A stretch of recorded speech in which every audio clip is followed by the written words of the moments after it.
Hello again, ladies and gents, and welcome to the latest episode of GTA Fancast from the Wolves Fancast on YouTube. Do not adjust your screens, guys. Yes, that is Wolves set out with a back four for the first time since Nuno took charge. It really did happen in the 1-1 draw with Southampton. Not the best result, obviously, but a lot to take from the game, and we'll get into it just to see what Nuno decided to do with this new shape and how we look to try and combat Southampton and the way they set up as well. So like I say, Wolves transferred to a back four for this game, and really kind of fooled us all. We even managed to mug off Wolves' Twitter admin who set up the team with Dendoncker in the back three. But we went with the back four. A couple of unique things about it. First of all, obviously being the fact that Nuno decided to set up this way in the first place, but we had this odd kind of inverted centre-back thing which was going on where Max Kilman was playing to the right and Willy Bolly to the left.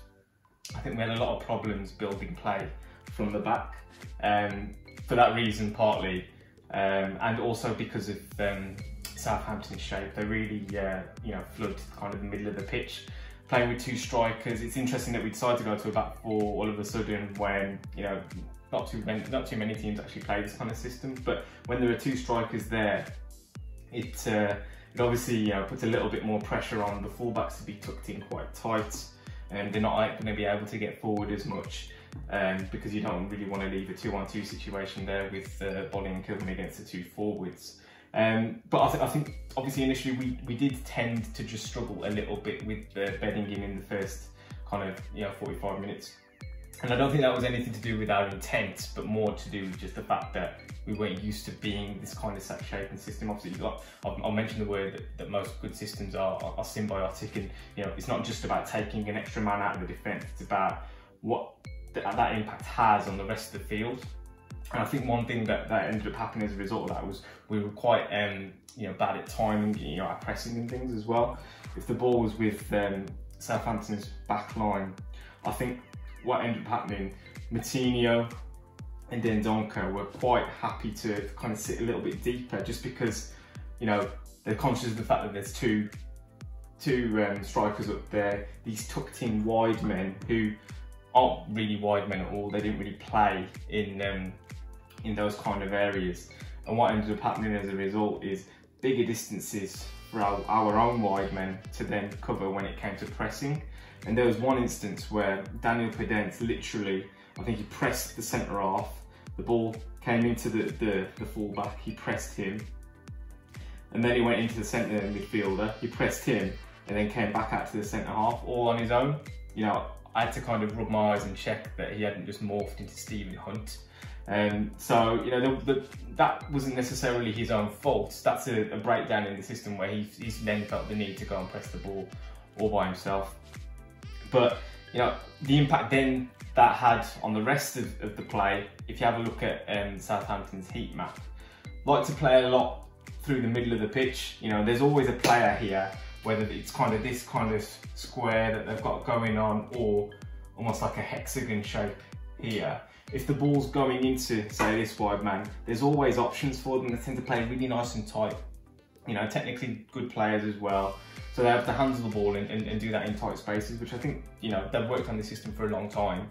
They did really, really well. And if you have a look at the heat map that they produced over the 90 minutes, you can see that they, kind of flooded that area of the pitch and had a lot of touches in there. Partly because obviously we had that slightly different system, but also because, Ruben Neves, I think, struggled in terms of, either side of him was a lot of the space where Southampton seems to take advantage. I think he's not quite mobile enough to really do that job, unfortunately.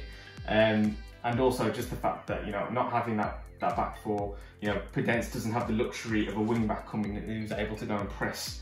Say Walker Peters has the ball here, isn't able to go and press and stop that ball from progressing further up the pitch. Nuno has to stay in there because of the fact that they've got these extra forwards at the pitch, and we've just got less players in there at the back. If you compare that to Leicester's heat map, just as an example, when we set up with the back three, in a game we lost, and to be honest, in that first 45 minutes had far less attacking play. Leicester, done a lot less in that final third of the pitch in front of our back three than Southampton did in this kind of new system. So to be expected to a certain degree, but I think it took a good 45 minutes for us to really settle down and work out what we were trying to do. Another thing I found quite interesting was Nuno's use of the centre-backs from a possession perspective, and I think that's kind of seemed to dictate his notion behind playing left-footed Kilman on the right and Willy Bolly on the left in a kind of weird inverted centre-backs kind of position. It didn't really work for me at all, and if you have a look at the amount of passes that we played into the middle third of the pitch, Southampton played, you know, almost 100 more than we did, and they're obviously a lot more accustomed to the way that they play than we are in this new shape. But you know, just having as an example Semedo playing the ball across the Kilman, a natural left footer, you know, he has to open up his entire body and leave himself open to being closed down and shut off quite quickly by this forward here, just to get the ball across to Bolly. And then you can obviously see as well, you know, these guys are all very, you know, well positioned to kind of press into that middle third of the pitch and stop our midfielders getting onto the ball. So to then add that complication of you not being on your stronger side from the deepest part of the pitch, you know, the most risky part of the pitch to be obviously keeping the ball, just seemed a little bit counterproductive for me. So really not understanding what Nuno's logic was there. So moving on to the second half, and it was quite clear to me to see that Nuno had asked the whole team to kind of push up and play a lot tighter to Southampton, especially when they were in possession, and which, you know, as I mentioned, they were playing quite a lot through the middle of the pitch and playing through Romeo and Ward-Prowse. But if you're watching the second half, Moutinho and Dendoncker just get a little bit tighter whenever one of the centre halves is in possession, stops them getting onto the ball and just asks them to play into the wider areas. And if they do play into these kind of parts of the pitch, these guys just seem to shield a hell of a lot better. And you actually see it in the concession of the goal, that we've cut a pass out into the middle of the pitch, it's looped up, and it ended up being a couple of second balls, you know, losing out in battles physically, which has led to the goal being conceded. And same kind of situation in the next best chance that Southampton created as well, where Semedo loses out to Shea Adams in a physical battle, and he plays in Walcott to go one-on-one, which fortunately he misses. But it is a bit of a problem there for us in terms of our physicality, especially with obviously the two fullbacks compared to players that we've had previously. You know, Johnny was never going to lose a physical battle. Matt Doherty was exceptional in the air especially as well. So we've obviously, you know, got a bit of ground to make up in that regard. Ruben Neves as well, I think, had a bit of trouble with his mobility, a lot of play either side of him. But what I think was really significant then was the change that we made structurally, as well as kind of from a personnel perspective. We went from this kind of 4-3-3 shape where, like I say, there's a lot of space either side of Neves to kind of play in, and him shuffling right and left, he's got the kind of nous for it, but he simply hasn't got the physicality and mobility to kind of manage that kind of position, I don't think. If you have a look at him, the way he got booked in the first half, you know, he's seen the tackle, he knows where, you know, he needs to be, but he's just not quick enough across the ground to go and make it in time, and Romeo nips in ahead of him and he gets himself a yellow card. So like I say, there was a structural change when Neto was brought on for Neves, who didn't have a particularly good game, it has to be said. And what we ended up then doing was having more of a 4-2-3-1 with a double pivot in Moutinho and Dendoncker. And what I think that really allowed us to do was, again, cover those spaces a little better, kind of a bit more of a belt and braces approach in that kind of part of the pitch, but then allow Podence to then operate there, occupy these two midfielders when we were in possession of the ball, and then these guys can dictate play from that kind of position. Your fullbacks are bombing on and taking the wide midfielders with them, and just from here, you know, we're able to build kind of territorial dominance as a result of that.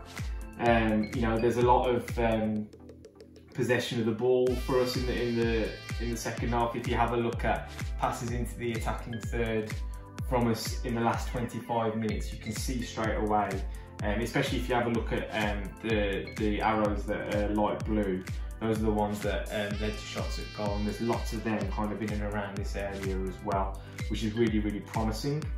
But yeah, like I say, I think it kind of gave us the idea that this really could work as a system going forward for us. And you know, still not quite necessarily getting the best out of Jimenez in that regard, but he still came up with a bit of moment of magic to kind of, which resulted in obviously the equaliser.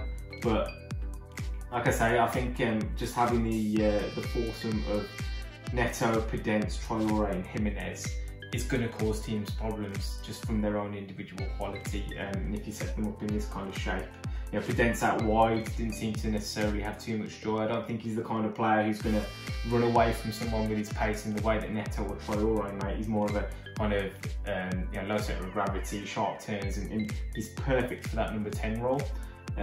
But you know, in this shape, he's kind of using everyone to the best of their abilities, I think, and it's something to really think about going forward. Just to kind of exaggerate the point and wrap up, I think I just wanted to, you know, flash up the average positions of the Wolves players against Southampton, and you can see from the way they're set up, you know, like I say, it's average, it's not an absolute science to how we played, but it looks a little bit reckless, it looks a little bit more exciting at the same time. You know, the centre halves look a little bit isolated, but there are so many bodies kind of further up the pitch and lots of options for passing to each other and whatnot as well. So, you know, it's the best thing that can come out of this is that Mikel Arteta this coming Sunday isn't quite sure about what we're going to do, because we have become a little bit predictable in the sense that, you know, you stop Conor Coady, you stop the wing backs, and you stop Wolves. So, you know, it's an interesting kind of few days up until Sunday night. I think the interesting thing for me post Southampton is that I've seen pretty much every opinion you could probably muster about Wolves come out on social media since then. You know, I've seen people saying Moutinho was brilliant, people saying that he was average. You know, it's Traoré, obviously the absolute enigma that he is. Some saying he has to start, some saying Neto has to start since he came on and scored, but some saying he can't drop Podence and you have to play Traoré over, you know, of course, 3 or 4 games. So a hell of a lot of questions to answer.